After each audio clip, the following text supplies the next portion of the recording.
Welcome to this explainer. Okay, today we're putting on our internet sleuth hats to investigate a truly baffling digital mystery. Just imagine a game that has been around for over a decade. Just quietly coasting along, when suddenly, seemingly overnight, it boasts an impossible number of active players. How does a classic title suddenly dwarf some of the biggest AAA games in the world in daily player count? Well, the answer is this fascinating, kind of crazy web of digital economics, black markets, and a recent platform intervention that absolutely shook the community to its core. So let's just dive right into this. To really wrap your head around the sheer scale of this anomaly, we have to look at this staggering number: 1.1 million concurrent players. That was the recorded player base at the absolute height of this event in Murder Mystery 2 on the Roblox platform. Just for some context here, hitting over 1 million concurrent users puts a game in the absolute upper echelon of global gaming traffic. It's a milestone that most major development studios, we're talking places with massive marketing budgets and hundreds of employees, can literally only dream of reaching. For a 10-year-old game to hit this number, seemingly out of nowhere, was just nothing short of extraordinary. Now, you might think a player spike like this would trigger massive celebrations, right? Well, not exactly. It actually created this huge sense of cognitive dissonance. As highlighted over in the r/Roblox subreddit, players were openly scratching their heads, literally posting things like, "The game cannot be this good." And this kicked off a massive investigative Reddit thread. The actual dedicated player base just knew something was deeply, deeply wrong with these numbers, and they set out to uncover the real truth behind the sudden astronomical surge. Because if you're a veteran player, this sudden popularity makes absolutely zero sense. The highly revered 2014 classic era of Murder Mystery 2 is remembered incredibly fondly for having an active developer, fresh game modes, and just pure, simple fun. It was a thriving community. But when you contrast that with the modern state of the game, it's heavily criticized for highly repetitive gameplay, plagued by toxic lobbies, and bogged down by these crazy expensive in-game crates that cost a grinding 1,000 coins just to unlock a common item.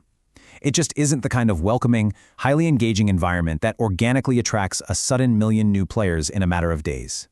And the timeline of this surge? It was the ultimate red flag. One user actually hit the nail on the head when they pointed out the sheer absurdity of the data. Just the day prior, the game had a healthy but very normal 250,000 active players. A jump of 800,000 users overnight? I mean, come on. That just doesn't happen organically without a massive cultural event, a viral streamer push, or a huge content update. And absolutely none of those things actually occurred. This impossible timeline pointed the community's investigation directly toward artificial inflation rather than actual human interest.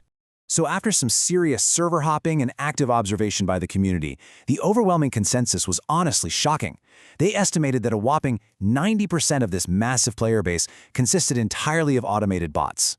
That means, out of that 1.1 million, only a tiny fraction were actually human beings sitting at a keyboard or holding a phone.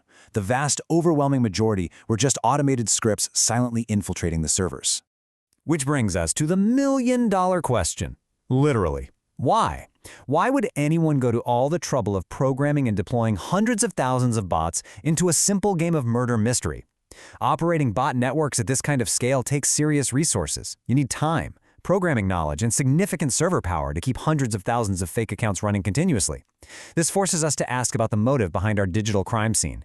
Exactly who is profiting from this artificial army?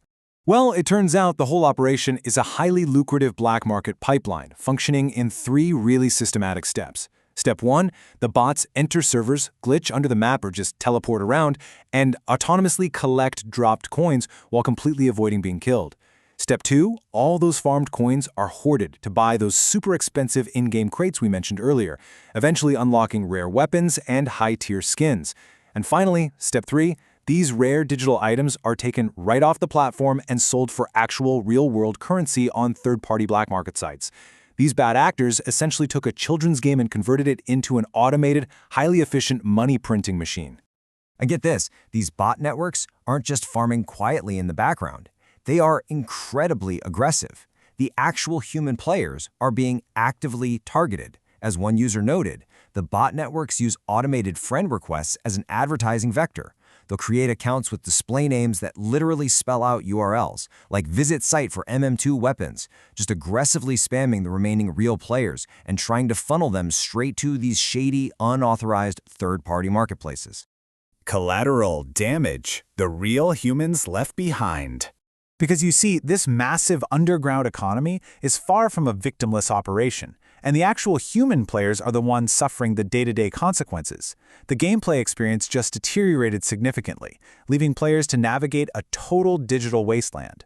If you log in hoping for a fun game of deduction, you're instead met with lobbies where 9 out of 10 characters are just staring blankly at the wall, AFK farming. You've got rampant exploiters glitching underneath the map so the murderer literally can't win, completely broken trading systems flooded with illegitimate items, and the few remaining human players often end up resorting to toxic teaming just to survive all the chaos. Which leads perfectly into another major frustration highlighted in our investigation. Alongside the bots, exploiters were actively ruining the core game mechanics. Players figured out how to use geometric workarounds to shrink their character models to these tiny, microscopic proportions. In a game built entirely around the precise timing of throwing a knife or shooting a gun, these tiny avatars entirely manipulated the hitboxes, giving them an incredibly unfair size advantage. It just made the game virtually unplayable for honest players trying to enjoy the intended mechanics. But this whole Wild West era of bot-driven game economies and exploited geometries, it finally hit a massive platform-wide brick wall. Enter the Roblox August 2026 update. The platform pushed a massive technical update featuring improved avatar bounding box validation, which essentially blocks all those geometric workarounds for size advantages, meaning hitboxes are finally completely fair and standardized again. But even more importantly, they initiated aggressive platform-wide bot account bans, and the results of this intervention were staggering. Within just 2 hours of implementation, Murder Mystery 2 saw a massive, instantaneous drop of 500,000 concurrent users. 500,000 fake players just completely wiped out in a single afternoon. So that leaves us with one final, pretty provocative thought to chew on. As the dust settles on this historic August 2026 update, we really have to ask, will blocking these tiny avatar exploits and wiping out 500,000 bots finally save the organic gameplay experience of Murder Mystery 2? Or will the sudden loss of that massive artificial player count cause the game's broader trading economy and its apparent popularity to just collapse completely? It's a stark reminder of exactly how fragile digital game economies really are. Thanks so much for joining me on this explainer, and I'll catch you next time.